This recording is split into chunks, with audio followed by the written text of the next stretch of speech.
Hello my dear family, कैसे हैं आप सभी लोग। आशा करती हूँ सब लोग अच्छे से होंगे। तो जी, ये जो दिन है वो है संडे का, संडे मॉर्निंग का। और उठ गई थी, क्लीनिंग कर ली थी, नहा धोकर रेडी हो गई थी, फिर आ गई थी किचन में। इस समय टाइम जो है 8:30 के आसपास का हो रहा है। हस्बैंड और बेटे जो है वो अभी भी सो रहे हैं। पहले मैंने डिसाइड किया क्यों ना कुछ आज स्पेशल बनाया जाए, तो बना लिया था रेड सॉस पास्ता। और बेटे को खाने थे बहुत दिन से आलू और प्याज के पकौड़े, तो वो भी साथ साथ में बना लिए थे, क्योंकि अब ठंड आ गई है तो ये सब चीज़ें बहुत अच्छी लगती हैं खाने में। गर्मी में थोड़ा सा अवॉइड सब लोग करते हैं इन चीज़ों को। तो सारा काम फिनिश करने के बाद पूजा वगैरह कर ली थी, अब आ गई थी किचन में। तो सबसे पहले पानी गर्म होने चढ़ा दिया था, उसमें डाल दिया था पास्ता और उसमें मिक्स कर दिया था ऑयल एंड नमक। अब इसको मतलब सॉफ़्ट होने में, पास्ता को सॉफ़्ट होने में 5-7 मिनट लग ही जाएंगे। तो सबसे पहले ये थोड़ा सा टाइम लेता, तो फिर मैंने पानी को चढ़ा दिया था गर्म होने के लिए। फिर डिसाइड किया इसके बाद स्टार्ट करूँगी मैं चॉपिंग, आलू की, प्याज की, जो भी मतलब जिसकी मैं पकौड़ियाँ बनाना चाहती हूँ। तो इसके बाद मैंने इसको सॉफ़्ट होने के लिए, बॉईल होने के लिए रख दिया था। अब स्टार्ट कर लेती हूँ मैं धीरे धीरे से चॉपिंग। मुझे आलू, प्याज दो दो तीन तीन कट करने ही थे। और ये देखिए ढेर सारी गजक, जो आई थिंक मेरा मोस्ट फेवरेट थिंग है। ठंडियों में तो ये सबसे ही ज़्यादा अच्छी लगती है। तो यहाँ पे फिर मैंने फटाफट से कट कर लिए थे 2-3 आलू और 2-3 प्याज। यहाँ 4 प्याज दिख रहे हैं, क्योंकि एक मुझे पास्ता में भी ऐड करना था, तो वो फिर मैंने साथ में ही सारे पील कर लिए थे।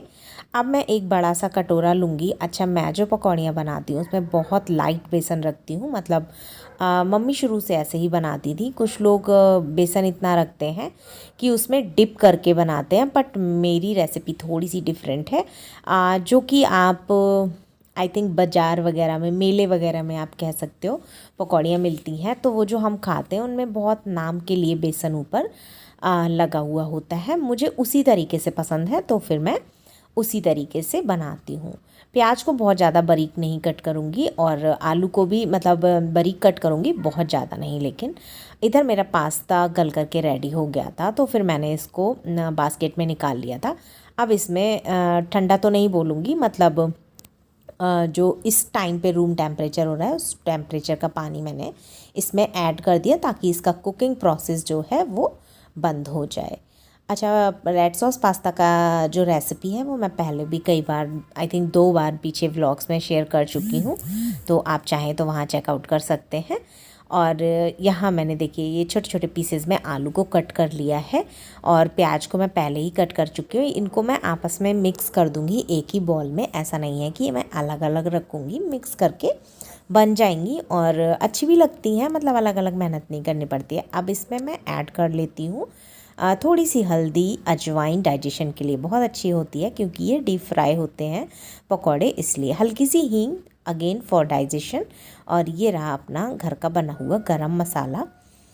तो इन सबको ऐड करने के बाद यहाँ एक गलती मैंने कर दी थी, क्योंकि ये मैंने नमक ऐड कर दिया, जबकि नमक मुझे जब मैं बनाने जा रही थी पकौड़े तब ऐड करना चाहिए था, बट कर दिया। फिर बाद में लगा कि नहीं, इस टाइम जब बनाई, कढ़ाई रखी, जब पकौड़े डाले थे उससे पहले नमक ऐड करना चाहिए था, क्योंकि नमक डालने से सब्जियां जो हैं सॉफ्ट होने लगती हैं, बैटर हमारा गीला होना लगता है। और इसको घोल के या तो मैं तुरंत बना लेती, बट मैंने तुरंत नहीं बनाया था, क्योंकि मुझे बीच में बनाना था पास्ता। पास्ता हो चुका था, फिर वो रखे रखे मैंने सोचा पहले पास्ता बना देते हैं, उसके बाद यहाँ पे पहले मैं दोनों को जा कर के उठा आई थी। मैंने कहा अब दोनों लोग फटाफट से उठ जाओ, फ्रेश हो लो, उसके बाद जो है नाश्ता करेंगे। तो सबसे पहले मैंने पास्ता बना लिया था, क्योंकि पास्ता को तो हम रीहीट कर लेंगे दोबारा से, पकौड़ियों को हम रीहीट नहीं कर सकते हैं। तो इसीलिए जो नमक डाला वो थोड़ी सी मिस्टेक हुई, कि नमक हमें बाद में ऐड करना चाहिए था। तो यहाँ मैं फटाफट से रेड सॉस पास्ता बना रही हूँ। अच्छा, किचन में जब हम होते हैं ना, अगर हमें 2 या 3 चीज़ें एक साथ बनानी होती हैं, देखिए नॉर्मल डेली का जो खाना होता है उसकी बात अलग होती है। बाकी अगर कभी किसी दिन हम डिफरेंट बनाते हैं, तो हमें ये सोच लेना चाहिए, मीन्स दिमाग में एक स्ट्रैटेजी आप सेट करिए कि पहले क्या करें उसके बाद क्या करें, ताकि आपका कहीं टाइम जो है व्यर्थ ना जाए। तो जैसे मैं सबसे पहले किचन में आ गई थी, तो पहले मैंने पानी गर्म होने चढ़ाया, उसमें पास्ता डाल दिया। अब वो गर्म हो रहा था, इतने में मैंने अपनी चॉपिंग फाइनल कर ली, और जब तक चॉपिंग हो गई तब तक मेरा पास्ता गल करके रेडी हो गया था। और चॉपिंग के बाद मैंने फटाफट सारे मसाले वगैरह पकौड़ी के जो थे वो रेडी करके बैटर पूरा रख दिया था। अब पकौड़ियों का बैटर जो है मेरा रेडी हो गया है। यहाँ पे मेरा पास्ता बन रहा है धीरे धीरे से, और पास्ता बन जाने के बाद मैं फटाफट से पकौड़ियाँ जो हैं तल लूँगी। तो ये संडे को कुछ थोड़ा सा होता है ना कि डेली रोटी सब्जी खा करके हम लोग जो है बोर हो जाते हैं, तो थोड़ा सा कभी कभी डिफरेंट कर लेना चाहिए। यहाँ सॉस बन के एकदम से रेडी हो गई थी पास्ता की, तो मैंने ऐड कर दिया था उसमें पास्ता, और धीरे धीरे से इसको चलाएंगे। और इसमें मैं जो है चिली फ्लेक्स डालती हूँ, और प्लस मैं डालती हूँ ऑरिगेनो। अच्छा, पहले तो मैं जो पिज़्ज़ा के साथ पैकेट्स आते थे वो ऐड कर दिया करती थी, उनसे फ्लेवर्स बहुत अच्छे निकल के आते थे, बट वो कोई हमारे पास स्टॉक में तो होते नहीं है। तो फिर मैंने चिली फ्लेक्स और ऑरिगेनो जो है ऑर्डर करके मंगा लिए हैं। इनके बॉक्सेस ही मंगा लिए हैं इतने इतने बड़े, तो वो मैं इसमें ऐड कर देती हूँ। तो देखिए कलर कितना बढ़िया सा निकल के आया है, जितना बढ़िया देखने में लग रहा है खाने में भी उतना ही टेस्टी ये बन के रेडी हुआ था। और बेटा तो आज बहुत ज़्यादा हैप्पी था कि दोनों ही डिशेस जो है उसकी फेवरेट हैं। ये देखिए उठ के आ गया है। टूथपेस्ट थोड़ा सा रह गया था, तो वो उससे निकलता नहीं है। डेली बोलता है मम्मा नया निकाल दो, बट हम लेडीज़ हैं, हमारी आदत नहीं कोई बदल सकता है। मैंने कहा नहीं, जब तक पूरा फिनिश नहीं होगा इसी को यूज़ करो, क्योंकि अगर मैं इस टाइम पे नया निकाल देती हूँ तो सब नया यूज़ करने लग जाता है, फिर मजबूरन मुझे पुराना वाला जो है फेंकना पड़ जाता है, इसलिए मैंने नहीं निकाला है। अच्छा, ये देखिए मैं बहुत ज़्यादा बैटर को, मतलब बेसन इतना ज़्यादा डालती ही नहीं हूँ कि वो उसमें डीप हो जाए सब्जियाँ। तो थोड़ा सा बैटर जो है मेरा रहता है कि चम्मच से ही उठा लो और फटाफट से डाल दो। देखिए मेरी सब्जियाँ भी इवन दिखती हैं बैटर में, इतना कम बेसन में डालती हूँ। कम बेसन वाली ही पकौड़ी पसंद है मुझे। यहाँ पे चाय बनाने की तैयारी कर लेती हूँ। तो दूध फ्रिज से लेकर आई थी, उसमें मलाई थी, तो सबसे पहले मलाई को निकाल दिया था। ये काम एक्चुअली रात का होता है, बट रात सैटरडे था, पता नहीं मैंने क्या बनाया था, ध्यान नहीं है। तो दूध किसी ने फिर पिया नहीं, तो इसलिए फिर मलाई मॉर्निंग में निकाली मैंने दूध में से। तो यहाँ देखिए पास्ता मेरा बन करके रेडी है, चाय भी बन रही है साथ साथ में, और मेरा पास्ता जो है रेड सॉस पास्ता वो भी बन करके रेडी हो गया है। ये सारा काम मैंने आई थिंक 45 मिनट्स के अंदर मैंने निपटा लिया था।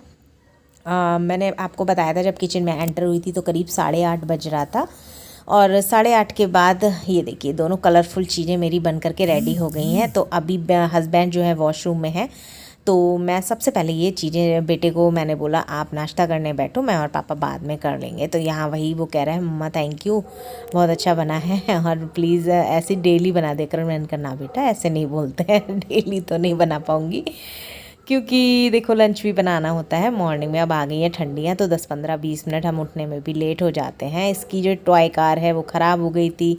अब इसके पापा ने बोल दिया था कि संडे को देख लेंगे खोल करके इसमें क्या है, तो वो बस पीछे पड़ा था, पापा जल्दी से ब्रेकफास्ट कर लो फिर प्लीज़ मेरी कार खोल के देखो क्या है इसमें। तो उसका जो सेल होता है ना अंदर बैटरी, वो लीक हो गई थी, इसलिए अब ये मतलब ख़राबी मानी है, अब ये ख़राब है। तो थोड़ा सा सैड हो गया था, मम्मा मुझे नहीं दिला, तो मैंने कहा ना ये सब चीज़ें ऐसी नहीं है कि मैं तुम्हें दिलाऊं, ये आई थिंक इसके मामा ने दिलाई थी वो वाली है। तो अब बस ये है next day morning, I think ये सॉरी ये है मंडे मॉर्निंग संडे के बाद। उसके बाद शाम को वर्ल्ड कप था, तो मैंने कुछ भी शूट नहीं किया, पूरा फोकस मैच पे था सबका, तो फिर हमने भी साथ में एंजॉय किया मैच। बाकी हाँ अच्छा लगा देखते हुए, मतलब ऐसा कुछ खास इंटरेस्ट था नहीं मुझे मैच देखने में, बट हस्बैंड और बेटे देख रहे थे तो मैंने भी फिर कुछ शूट नहीं किया। संडे का दिन था, थोड़ा सा आलस आ ही जाता है संडे में। तो यहाँ बेटे नेक्स्ट डे मॉर्निंग में मैंने बनाई थी आलू टमाटर की सब्ज़ी मॉर्निंग में, और बेटे के लिए 2 पराठे बना दिए थे। अब बस उसी का लंच पैक कर रही हूँ। लंच पैक करके यहाँ पे मैं रेडी होकर के आ गई हूँ, बस ऊपर जैकेट डालनी है और उसका लंच मैं पैक कर देती हूँ। पराठे मैं बना करके गई थी, उसके बाद रेडी होने चली गई थी। बेटा रेडी होके पीछे बैठा हुआ है, बस उसको लंच बॉक्स और वाटर बॉटल दे दूँगी और वो हो जाएगा, मतलब उसका बैग भी रेडी, वो खुद भी रेडी हो गया है। और अब मैं फटाफट से अपने जो जैकेट वगैरह डालनी है वो डाल लेती हूँ, क्योंकि बाहर में अब निकलो तो मॉर्निंग में ठंडा लगता है, क्योंकि हवा चलने लगी है। तो इस वजह से अब ये देखिए टाइम हो रहा है 7:20 का। मतलब क्लीनिंग मेरी A to Z डन है, सब्जी बन गई है, आटा गूंद दिया है, बेटे का लंच रेडी है। अब आकर के मुझे केवल नहाना है, नहा के पूजा करनी है और हस्बैंड के लिए 5-6 रोटियां बना करके देनी है। तो ये मेरा एक छोटा सा व्लॉग था, बहुत छोटा सा मैंने शूट किया था। वो भी एक्चुअली होता क्या है ना, कि ठंडियाँ आ गई हैं तो दिन कहाँ निकल जाता है पता ही नहीं चलता है। और इस मौसम में थोड़ा सा आलस भी जो है ना थोड़ा ज़्यादा ही आ जाता है कभी ना कभी। तो बस बेटे को छोड़ने जा रही हूँ। बैग उठाया ना तो सिर के बाल ख़राब हो गए थे, तो यहाँ ले ली है चाबी। अब बस स्लीपर वगैरह डाल के वो शूज़ वगैरह पहन रहा है। मतलब घर से बाहर निकलते ही जो है एकदम ठंड का एहसास होने ही लगता है। तो यहाँ पे बस बेटे को छोड़ के आने के बाद मुझे नहाना धोना है और उसके बाद मैं पूजा पाठ करके रेडी हो गई थी। तो ये छोटा सा व्लॉग था। मिलती हूँ किसी नेक्स्ट डे नए व्लॉग के साथ, और तब तक आप एंजॉय करिए मेरा ये छोटा सा व्लॉग। और पसंद आए तो लाइक शेयर सब्सक्राइब ज़रूर करिएगा। और बस ठंड आ गई है तो सब लोग अपना ढेर सारा ध्यान रखिएगा। मिलती हूँ किसी नेक्स्ट व्लॉग में। Till then tata bye bye दोस्तों।